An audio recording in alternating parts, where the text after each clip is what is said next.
मित्रों, मैं हूं डॉक्टर उमाश्री और आपका बहुत बहुत स्वागत है मेरे यूट्यूब चैनल में। उम्मीद करती हूं आप प्रसन्न होंगे और परमात्मा से सदैव यही कामना करती हूं आपके लिए कि आपके जीवन में खुशहाली बनी रहे।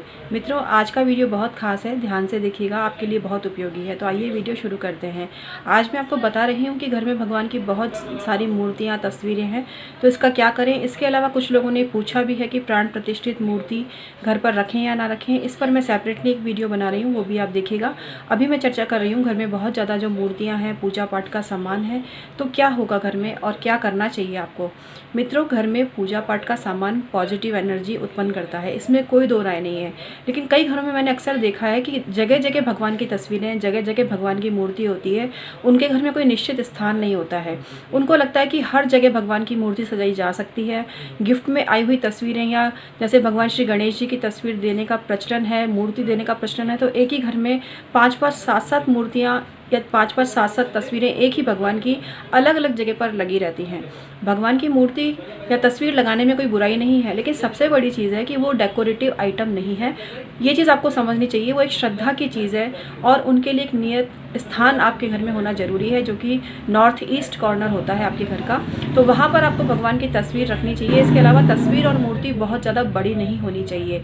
छोटी तस्वीर रखें, और गिफ्ट में आई हुई तस्वीरें या इधर उधर आप धार्मिक स्थलों की यात्रा करने के लिए जाते हैं, वहाँ की यादगार के रूप में जो तस्वीरें लेकर आ जाते हैं, तो वो तस्वीरें भी इतनी ही लेकर आएँ जिनकी कि आप पूजा कर सकें।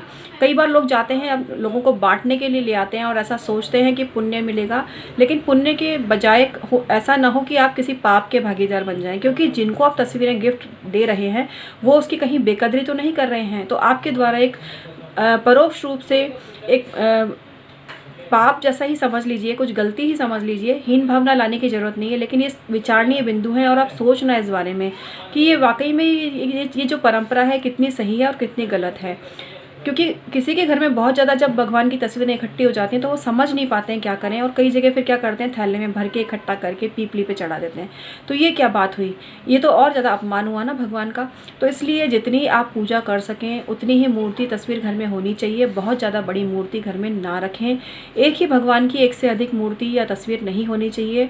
भगवान गणेश जी इसमें अपवाद हैं, क्योंकि भगवान गणेश जी की जो तस्वीर होती है, प्रतिमा होती है, माँ लक्ष्मी के साथ भी होती है, सरस्वती जी के साथ भी होती है, या शिव परिवार की अगर आपने तस्वीर रख रखी है तो उसमें भी होती है, तो वहाँ कोई दोष नहीं है। इसके अलावा मुख्य द्वार पर भी जब आप गणपति लगाते हैं तो वो भी कोई दोष नहीं है, इस चीज़ को आप समझ लीजिए। लेकिन बहुत ज़्यादा एक डेकोरेटिव आइटम के रूप में अलग अलग पोजेज़ में भगवान की तस्वीर लगाना और अपने घर के इंटीरियर का हिस्सा बनाना बहुत ही गलत है। जो भगवान हैं वो हमारे आराध्य हैं, हमारे पूज्य हैं, तो उनको उसी रूप में आप रखें, मन में भी और घर में उनकी उसी रूप में पूजा करें, तभी आपका जीवन सार्थक होगा। भगवान की तस्वीर और मूर्तियां अगर हद से ज़्यादा आपने घर में रख रखी हैं तो बजाय शांति के घर में तरह तरह के उपद्रव होने लगते हैं, घर में तरह तरह के तांडव, घर में तरह तरह के क्लेश होने लगते हैं, बनते हुए काम रुकने लगते हैं। तो ये चीज़ आप ध्यान में रखिए। जितनी मूर्तियों की, जितनी तस्वीरों की आप पूजा कर सकें उतनी ही रखें। एक नियत स्थान पर रखें, जगह जगह तितर बितर रूप में उनको भूल कर भी ना रखें। जहाँ भगवान की तस्वीर और मूर्तियाँ हैं वहाँ पर चप्पल, जूते तो नहीं आने चाहिए भूल कर भी।